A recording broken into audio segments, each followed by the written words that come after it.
So today we seek to uncover the complex and secretive relationship between Disney, Target, Kohl's, and many other brands, from finance to media, and likely an organization that you've never heard of, GLSEN. That's said glisten, by the way. We will investigate that organization's incredibly controversial identity politics education indoctrination programs, and the recent exposure of some practices of that group that have actually been reported by the mainstream media and many different outlets, as a matter of fact.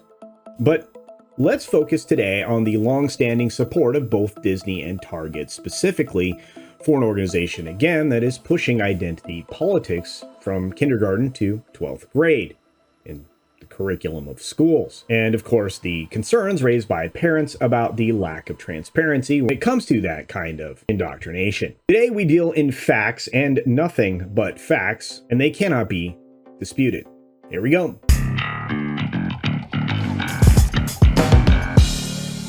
Now, on my channel, we dive into thought-provoking stories, stories that shed light on a great many things influencing pop culture, and the world beyond. Normally, this falls in neatly with the entertainment business. That's kind of my specialty.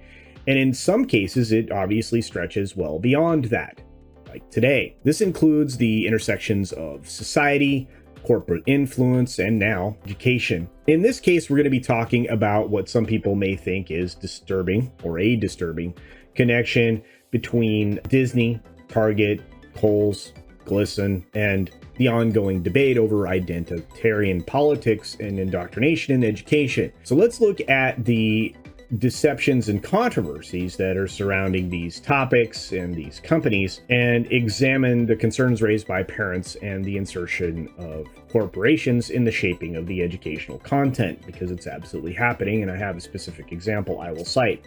And by the way, you can go and get all these examples yourself. So let's start by examining the long-standing relation, but very quiet support of Disney and Target for this shadowy organization. So covert in its activities that when you go to visit their website, you're greeted with the following message on their webpage, and it will probably give you pause. Reading here: to browse this site safely, be sure to regularly clear your browser history. Now, with a start like that, you should have every reason to be concerned. It is kind of a little intimidating or scary. Perhaps you don't want to go there. Maybe that's some of it. Maybe you shouldn't. But if you're concerned about what's happening in schools, you might want to. I mean, why would you not want people knowing that you're visiting this site? Why are you being told you need to clear your browser history? Yet, for over 20 years, Disney has been knee-deep in supporting this organization. Target's been there for over 10 years now, and that's the best I could find, and that's been reported in a couple of sources recently. Target specifically, can brag that they actually have a board member on Glisten's board. The group's treasurer is Carlos Saavedra, I think is how that name's pronounced. In fact, we have all the board members here. Let's take a look at their very influential board of directors here, and the member companies that are involved. Now, these corporations have provided funding to this, what some consider, radical advocacy group that promotes identity politics, all forms, in schools, as I keep mentioning. These partnerships, now brought into the light of day, have sparked debates regarding the hidden involvement and influence of corporations in these educational materials, as I mentioned before, and the potential hiding of many aspects of those materials from parents specifically. The secretive, shadowy group has been at the forefront of pushing identity politics curriculum in schools for over 20 years. They provide resources and indoctrination techniques, did you just hear me? Indoctrination techniques for teachers to incorporate lessons on, well, identity. Now, you're welcome to go and peruse this website for yourself at your leisure, because, hey, it's all out there for you to see, including some of the lessons. And I promise we're going to get to one that's going to surprise you, and a company involved that might also surprise you. Now, while their stated aim here, and I want to be fair by saying this, their stated aim is to create a safer, more inclusive learning environment. Now, huge concerns are being raised about the age appropriateness of the materials that they're providing, and obviously, I'll keep revisiting this, the need for parent oversight or involvement in some of this. Some people are asking what any of this is doing in school at all. And to be fair, I can't come up with a good answer. Maybe somebody else can. Parents, of course, are concerned. I mean, they're always going to be concerned about the welfare of their children, and they really do want to know what their kids are being taught, and they should know exactly what their kids are being taught. They argue for transparency in schools, and I don't know what you say to that other than, okay. Of course, expressing reservations about corporate-funded organizations like GLSEN potentially influencing the curriculum without any oversight and consideration for those parents' rights are obviously what we're talking about here. And not to mention all of the other three-letter organizations that are deeply invested in these types of practices like ESG, CEI, and of course anything related to the WEF, which, well, now that I mentioned that, I'm going to say this. If you've enjoyed this so far, and you're waiting for the big reveal of the curriculum, or at least one of the items from the curriculum, be sure to hit that like button now. And you might want to share this out there because I have a feeling certain platforms aren't going to like me exposing this at all. In fact, I would imagine that much like people being investigated for their interest in what their schools are teaching and going to school boards and questioning that curriculum, this might bother some people that don't want it made public. Although, like I said, it's been reported widely in mainstream media at this point, so kind of the cat's out of the bag. Now, the clash between promoting identity politics, indoctrination, education, parental rights, and of course, the corporate influence here came to the forefront because of, as I mentioned, Disney and Target's recent partnership with a Satanist brand that really is not getting the kind of coverage that it needs. I think more people need to dive into that one. And again, they're all supporting this very shadowy entity, but there has been some backlash all along, as I mentioned before, to all of this kind of thing. Nobody had any idea who was doing it. So now one of the sources is out in the open, at least when it comes to the education system. Both of the corporations that I've mentioned, Target and Disney, have been criticized for funding the organization now because of their advocacy for identitarian curriculum. But the debate over that and over education has become rather intensified lately. Interestingly enough, now that it's been revealed that the organization's curriculum materials actually encourage teachers to draw out students' personal experiences with gender identity and exploration in mind, that's really started to hit a nerve.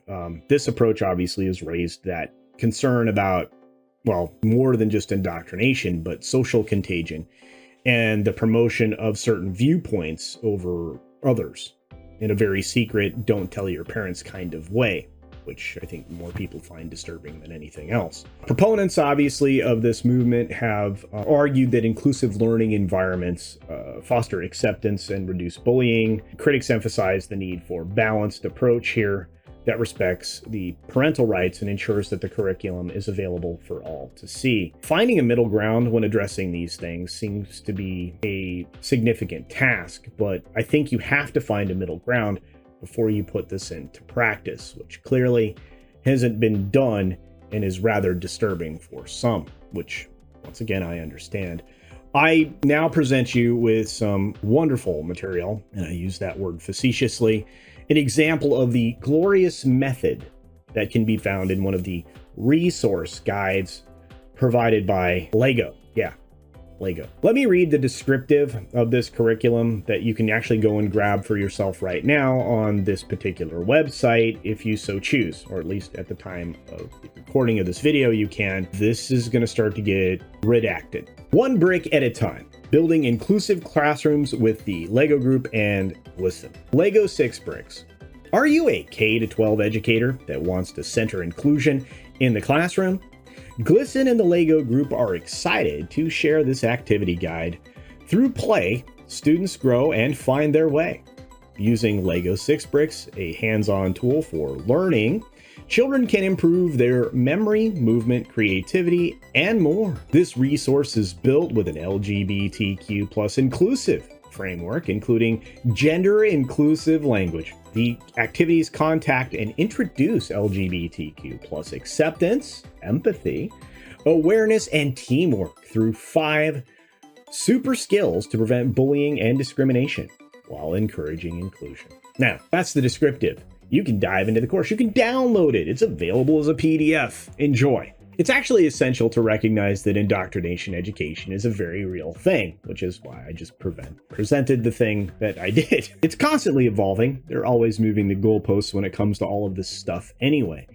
And it's going to require some careful study, some skepticism, and clear disclosure under the brightest possible light. Again, disinfection time. And as we navigate the conversation going forward on any of these subjects, it's really crucial to be respectful, and I really try to do that.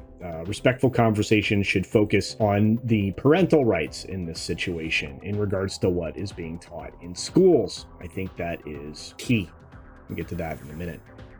But our goal of this particular video is to shed light on the concealed relationships between all of these megacorps like Disney, Target, Lego, Kohl's, etc., and dozens of other corporations with agenda-driven motivations, and of course their involvement with organizations like this one. The debates surrounding identity politics and indoctrination education are going to go on for a long period of time. And by presenting these researched facts that I presented here today, you can actually verify for yourself and share with others, because I want to encourage a deeper understanding of what's being done in the name of so-called education. And I really want people to recognize that most of these corporations now are fully supporting the subversion of what would be rightfully called parental rights. You should know. And of course, this is just the beginning of an exploration into a lot of these kinds of subjects, because of the massive crossover that we're having in pop culture, culture, entertainment, and all of these other things. There's an intricate web of identity politics and indoctrination in education. The huge, formerly family-friendly corporation brands are heavily involved. And I think when it comes to this subject, education should prioritize the basics above all, and they should do that for all students, so they can contribute and succeed in society and not become a mindless drone. The time of the participation trophy is over. It was a colossal failure, and moving this ball further down the field, which is what this is, can only lead to disaster, in my opinion. There's an opinion for you. But it does deserve some careful consideration, despite the questionable practices that are being employed to keep much of it hidden. It should be discussed out in the open with as much transparency as possible. It's paramount, and it should not be available for compromise. And those seeking to subvert education, which has been being done for well over 30 years at this point, must be identified and exposed. And I think right now, for a change, the mainstream media's done that pretty well. But I needed to add on so that you understand the true depth some of the things that are being introduced in the classroom. I want to say thanks for joining us today on this journey into unraveling all the controversies surrounding these things. Why, and an explanation of why you see Disney, Target, Lego, and these other companies signaling so hard in one particular direction. And of course, that's all in pursuit of a CEI, but I'll leave that for another discussion. Hopefully Midnight's Edge will have done something with that as well. Their recent videos on these matters have really done a wonderful job explaining what's happening in the background and why this radical ideology is showing up everywhere, because it's being incentivized financially. Anyway, for more enlightening content, maybe a little less heavy on the next one, stay tuned right here, because we've got a lot of videos coming up that'll dive more deeply into the business of pop culture, entertainment, and unfortunately whatever is tied to it. And with that, be sure to take care of yourself, take care of others, wash your hands, because it's good hygiene. And until next time, bye. Today, be sure you're subscribed and hit that for alerts. Yay! Of course, like and share all of the videos that you can, as it helps with the algorithm. Have a great day.